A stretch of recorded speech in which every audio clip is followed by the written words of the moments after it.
Welcome back, everyone. In this video, we're going to talk about something called the average rate of change, which is going to connect closely to the motivation for calculus. So really, this video is going to connect to everything we're going to do for the rest of the semester. So here's the key takeaway. Slopes are incredibly useful. And by useful, I mean not in some abstract mathematical way. I mean, for example, velocity in physics can be thought of as a slope. Inflation in economics can be thought of as a slope. Climate change you can model using slopes. Population growth.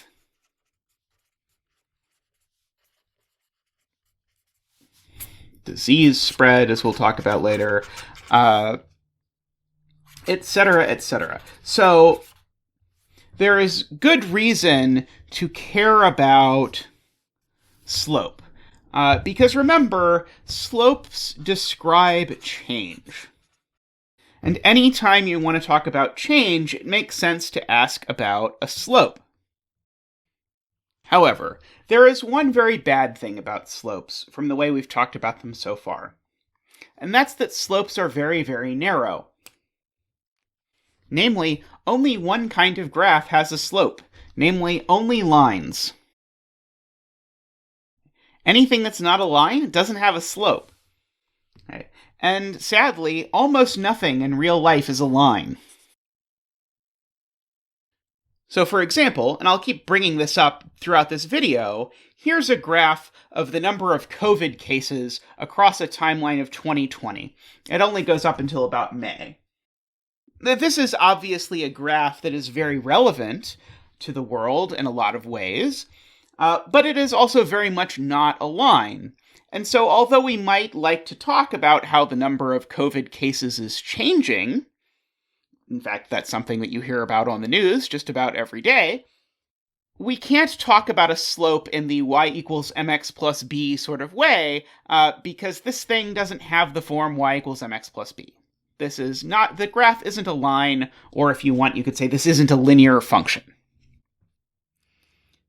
Now, I'll note the fact that things aren't lines does not really stop us from talking about slopes or thinking about slopes in our day-to-day life. So if I said I traveled 300 miles in 10 hours, and then I ask you how fast did I go, it's almost immediate that what are we supposed to do?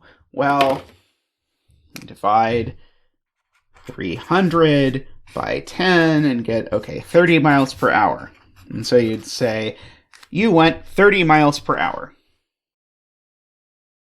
And you'd probably think this even if this was a real statement, even if I actually said I went on a trip and I went 300 miles in 10 hours, you'd sort of do this calculation to think about how fast I was going. But at the back of your head, you know very well that I did not, for 10 hours, go exactly 30 miles per hour. Probably there were stops, probably there was some traffic, some stoplights, some rest stops, whatever. And so this 30 miles per hour is not a statement about what happened through the entire journey.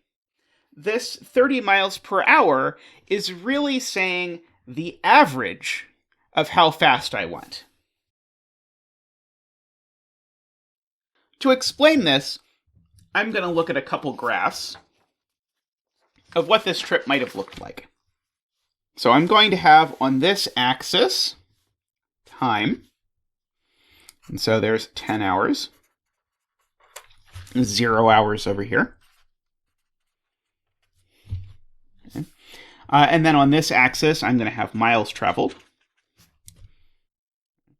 And so I know that at 0 hours into the trip, I had traveled 0 miles. And at 10 hours into the trip, I had traveled 300 miles. So this is the point 10, 300. And so what you could imagine is that the graph of this looks like just a line connecting these 2 points, because these are really the only 2 points you know based on the information I gave you. So I could just connect these with a line. like that.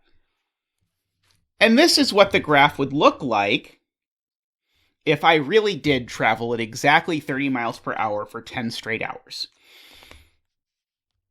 Yeah.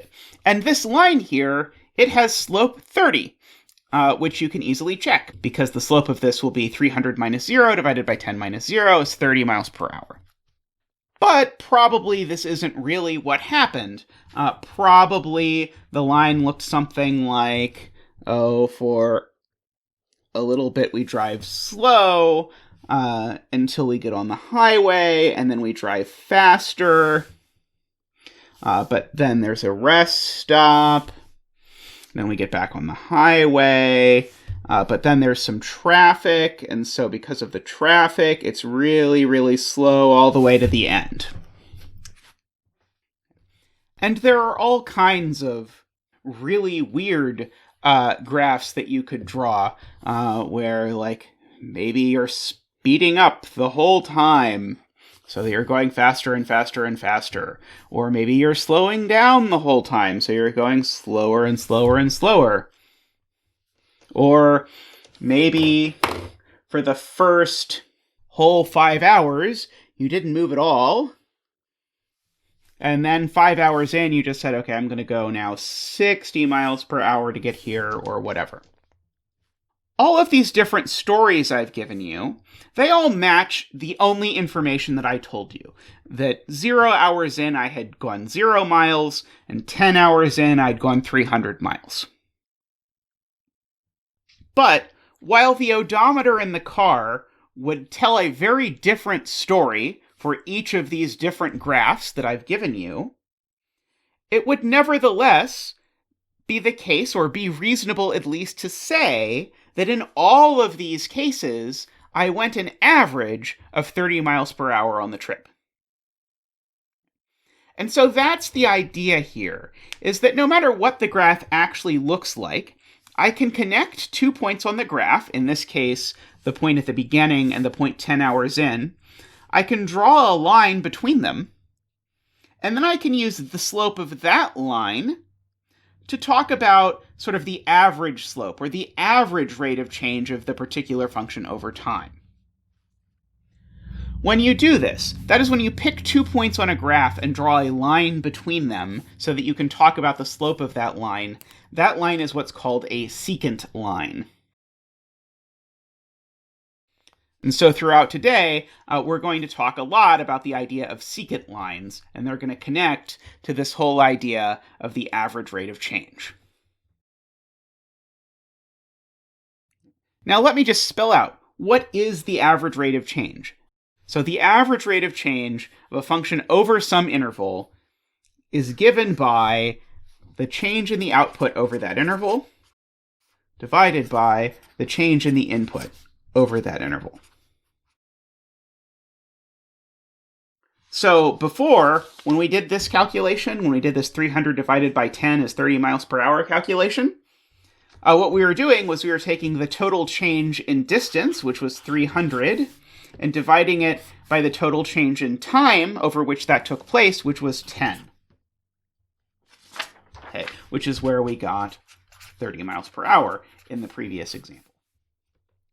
Now, here's the important piece. Whenever we're talking about an average rate of change, we're always speaking of some particular interval. And different intervals will likely have different rates of change. And just to be clear, when I talk about an interval, what am I talking about in terms of a function? I'm talking about a range of inputs.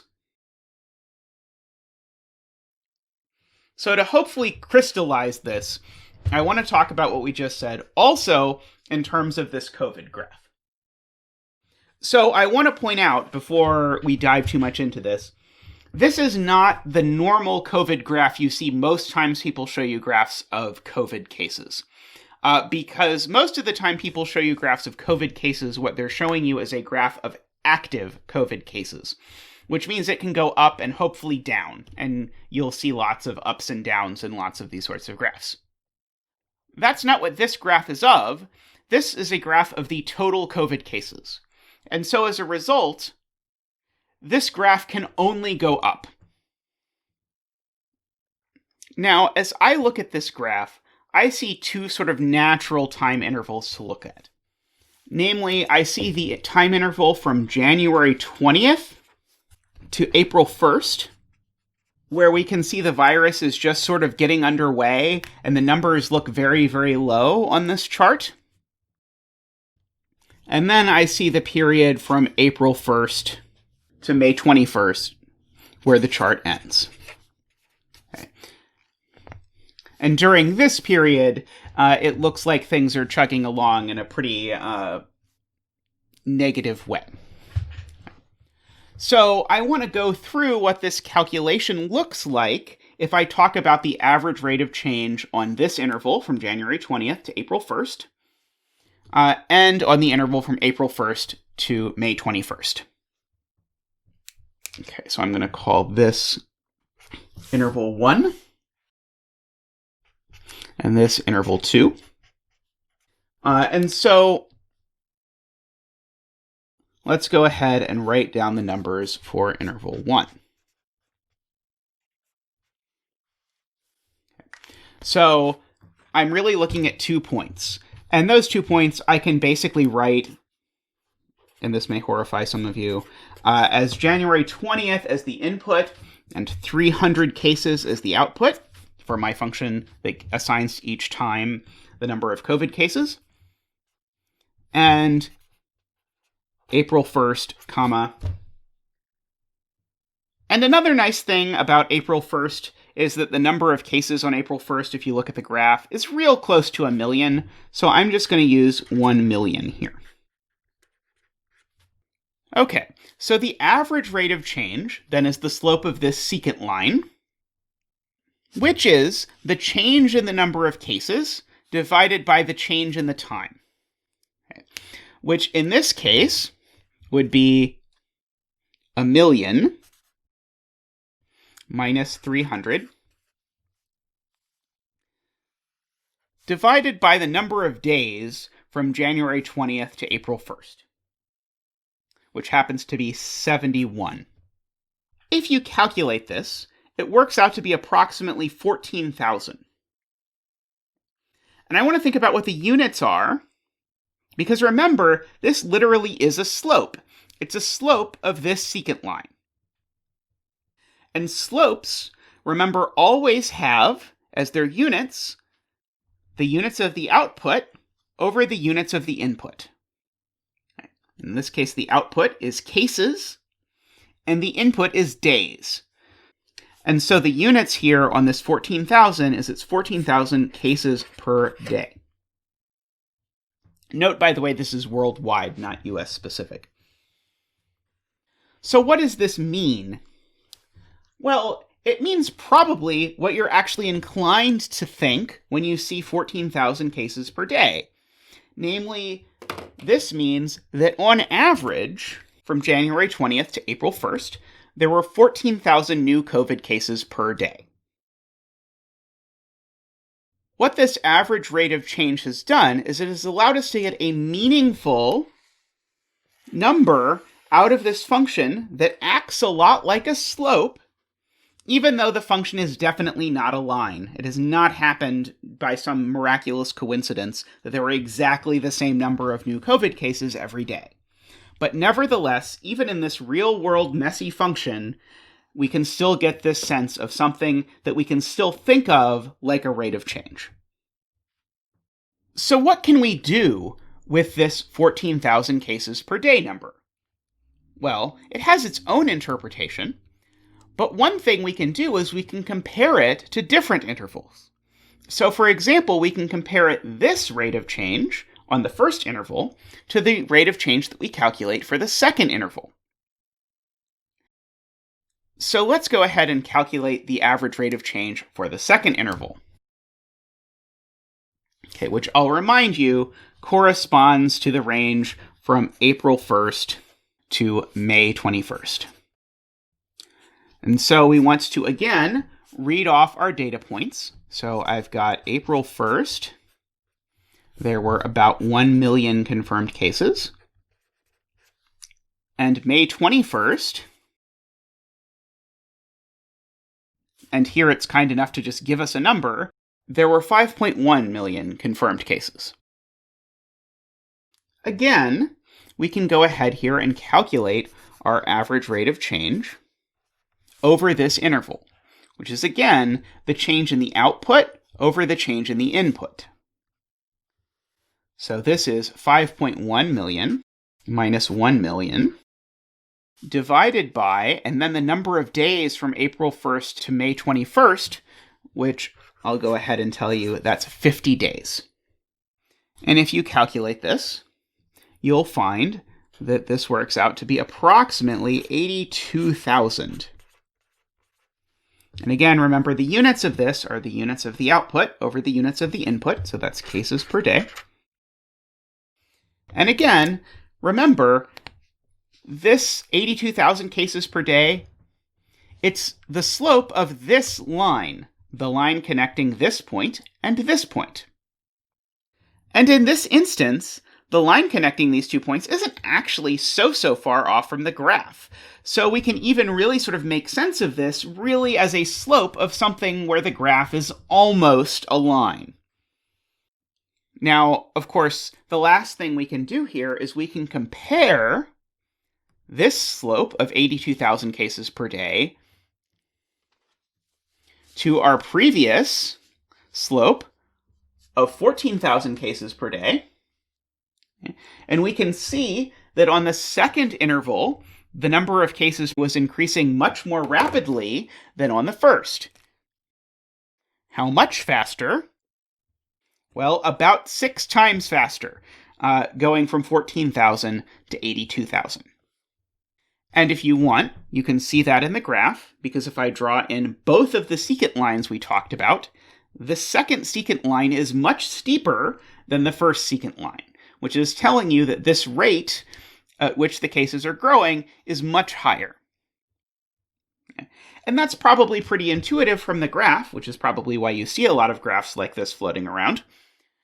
But what this average rate of change is doing is capturing that intuition numerically, letting us grab these slopes even though the function is not linear. I'm going to wrap up here on this example. In the next example, I'm going to talk more about the average rate of change, and then I'm going to introduce what's going to turn out to be a very important concept, which we're going to call the instantaneous rate of change, which is a really wordy way to say what we're eventually going to call the derivative. But that's it for this video. I'll see you next time.